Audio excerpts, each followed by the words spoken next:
الاتفاقات الدولية والامتناع عن التدخل في الشؤون الداخلية للدول، هذه المؤسسات جميعا تقف اليوم عاجزة بل مشلولة شللا رباعيا عن تنفيذ بند واحد من البنود التي تعهدت بها، ولطالما غلبت على أمرها وعلى إرادتها وقراراتها التي تحظى بأغلبية ساحقة من الدول الأعضاء بعد استخدام الفيتو الظالم من المجرمين الذين يدعمون القتل في كل مكان. والأدهى من ذلك أن هذه القوى تقف مستبدة تدربت على كتمان الحق أحيانا وإلباثه ثوب الباطل في كثير من الأحيان، والغطرسة والجفوة والعجرفة أحيانا كثيرة. والأدهى من ذلك أن هذه القوى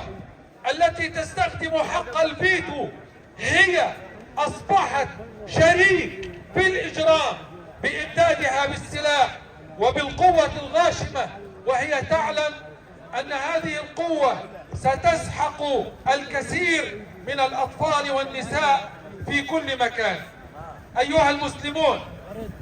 إن الحالة التي درج عليها النظام العالمي أصابت البعض بقلة وفقدان التوازن، وهو يتصدى إلى عظائم الأمور ويعجز عن مواجهة الأزمات المتلاحقة من الحروب، انتشار العنف في فلسطين وفي غزة على وجه الخصوص. وسرعان ما نخلص إلى أن هذا العالم لن يستعيد النهوض والتقدم ومواجهة هذه الأزمات إلا إذا حدث تحقيق للعدالة الإنسانية وتطبيق سياسة